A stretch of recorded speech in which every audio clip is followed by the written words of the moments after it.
안녕하세요. G투 강사 엄대섭 엄쌤입니다. 이전 영상에서 저와 작가님이 G투에 대해서 말씀을 드렸는데요. 이번 시간에는 고등학교 입시에 맞춰 좀 더 심층적으로 이야기를 나눠보려고 합니다.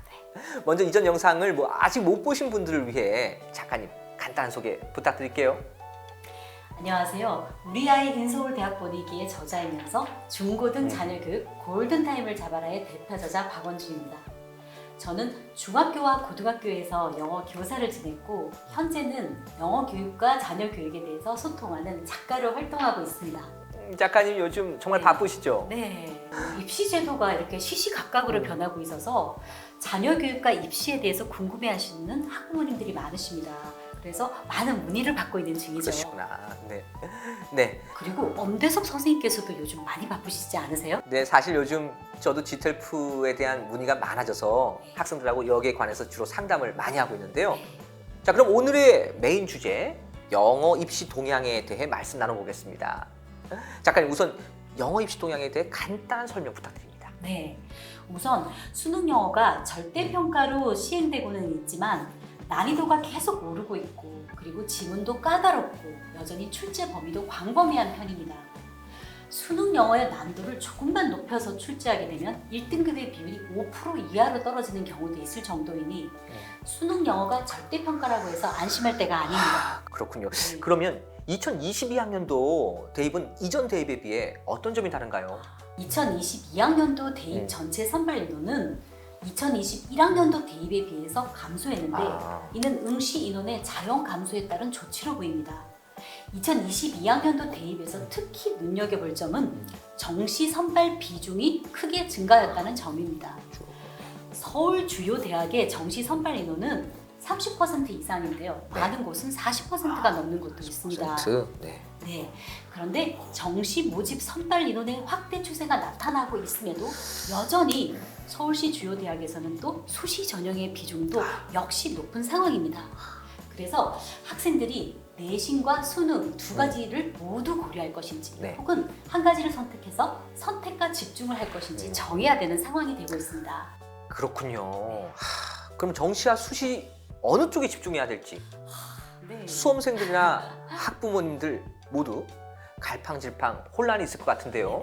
내신과 수능 중 어느 쪽에 더 강점을 나타내는지를 파악하는 것이 우선적으로 필요하겠습니다. 내신에 보다 강점을 가진 학생이라면 수시 학생부 종합전형이나 수시 교과전형에 집중하는 것이 좋겠습니다. 그리고 수시에서 그 각종 비교과 활동이 요즘은 많이 위축되다 보니 내신의 중요성이 상대적으로 더욱더 높아졌습니다. 그리고 교과 담당 선생님께서 학생에 대해서 관찰하고 의견을 적어놓은 세부 능력 및 특기사항이라고 하는 것이 상대적으로 중요성이 더욱 부각된 상황이에요. 따라서 각종 학교 활동은 선별해서 내신에 지장이 가지 않는 범위에서 자신의 상황과 필요에 맞게 그렇게 하는 것이 좋겠습니다. 그런데 한편으로 이번에는 내신에 비해서 수능에 좀 더 강점을 나타내는 그런 학생들도 있잖아요. 그렇죠.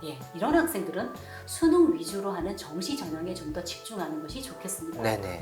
요즘 수능은 선택형 수능이라고 그래서 국어, 수학, 탐구 과목에서 학생 자신에게 유리한 선택 과목을 정하는 것이 아주 중요합니다. 맞습니다.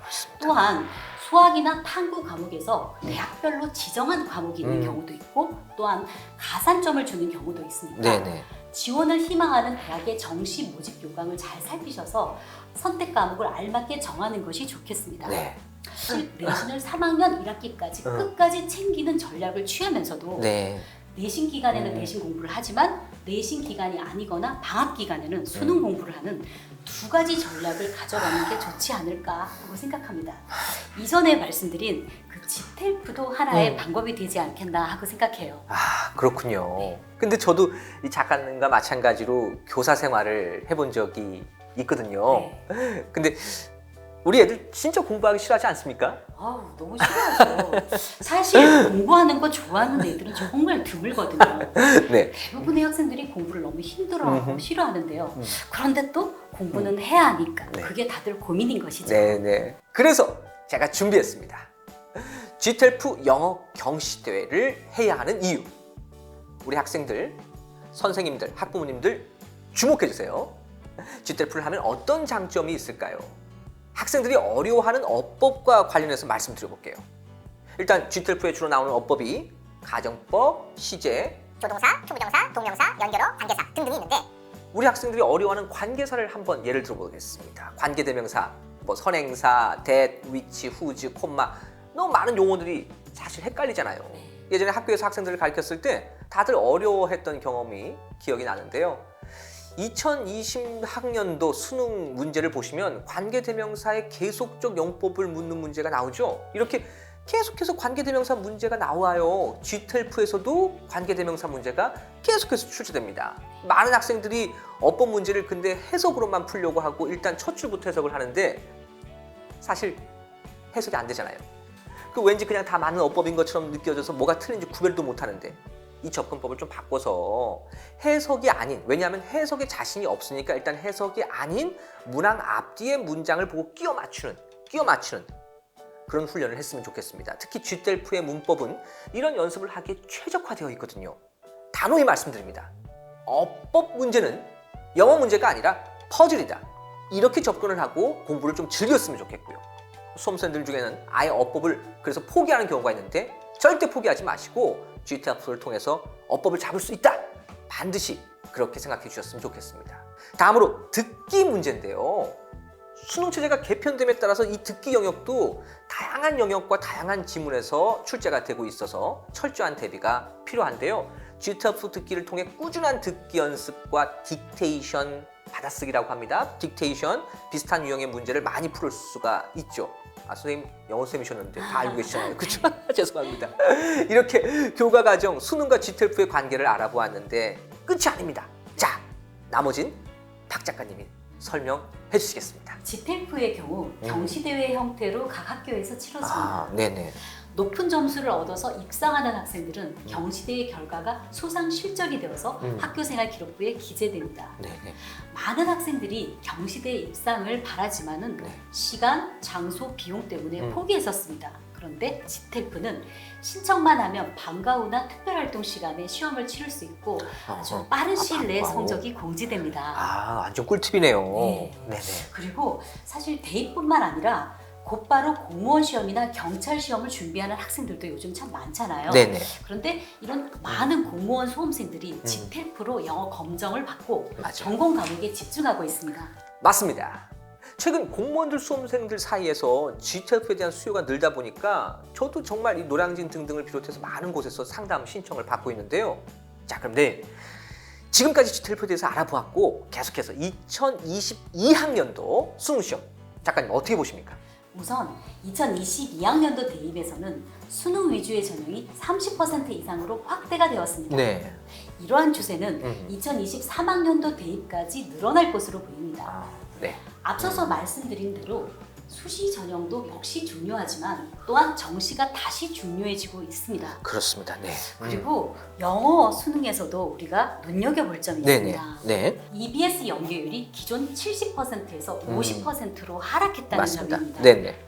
사실 EBS 연계율 그 50%라는 의미는 직접 연계가 아니고 간접 연계라고 봤을 때 학생들이 체감하는 그런 연계율은 아주 낮다라고 생각할 수 있거든요. 맞습니다. 네. 따라서 EBS 수능 교재로 영어를 대비하기에는 부족하다. 부족하죠. 그래서 네. 학생들이 수능 영어에 대비하기 위해서 GTLF 같은 다양한 영어 지문을 통해서 훈련을 할 필요가 있다는 것입니다. 그렇군요. 그러니까 마지막으로 정리하자면 정시 선발 비율이 증가하여서 수시와 정시에 쏟는 노력을 학생의 상황에 맞게 조절해야 되고 학생부 관리를 위한 비교과 활동의 경우 내신과 정시 준비에 지장을 주지 않는 정도의 활동을 하는 것이 좋겠고 영어 공부의 경우에는 EBS뿐만 아니라 다양한 영어 지문, GTLF 같은 시험들을 통해서 다양한 영어 지문과 듣기 훈련이 필요하다. 어떻게 이 정도로 정리될 수 있을까요?